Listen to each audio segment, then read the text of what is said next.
Thank you very much for that perspective. Now, share with us the perspective of the advertiser. Are advertisers, when they experiment with the media, do they stick with it? Do they expand their media buy?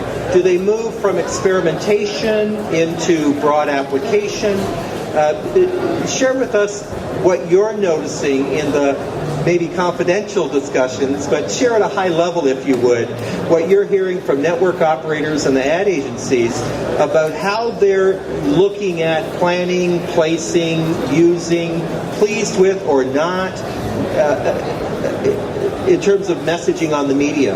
Well, if we think of a budget as a percentage, and a full budget is 100%, then you have to think that the amount of time spent on the amount of money spent is not necessarily the same thing.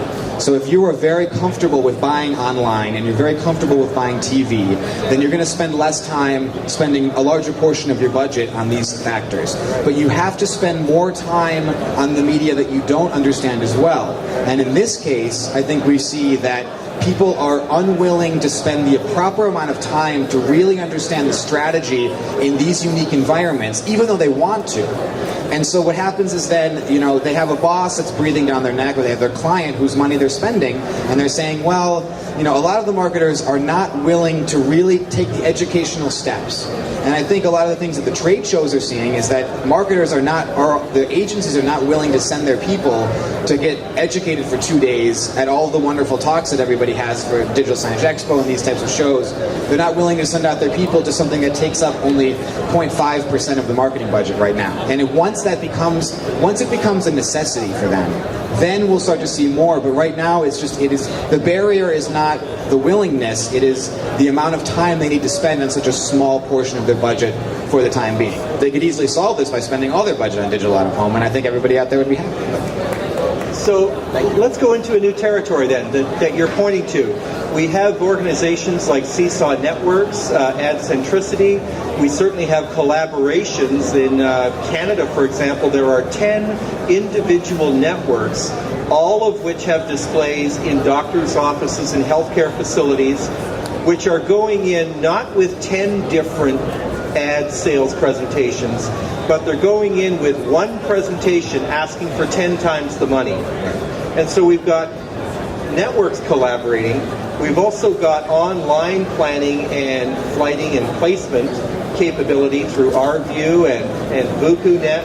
And so are these structures allowing agencies to plan and place a bigger volume of their total ad spend? Are they moving the needle in terms of how much money comes into networks? Well, advertising is advertising is a business of lunches.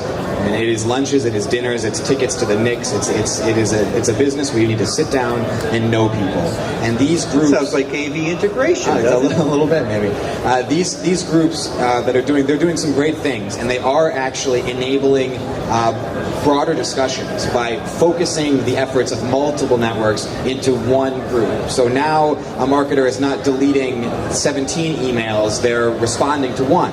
So that's going to be the catalyst that's going to get them there. But one of the things that I think that these aggregators suffer from a little bit is that a lot of the networks are not the same. And so even though they're all acting with one general voice, when it comes down to the planning, it's not really that much easier than just going out and finding the networks yourself, because the demographics and the people are going to be different from network to network.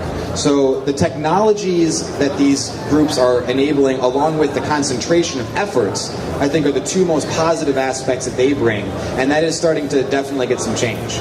That and, if you got Boston Bruins tickets to Game 7 in Vancouver, you probably would definitely. Bruins, I'd love to see them play and win another Stanley Cup.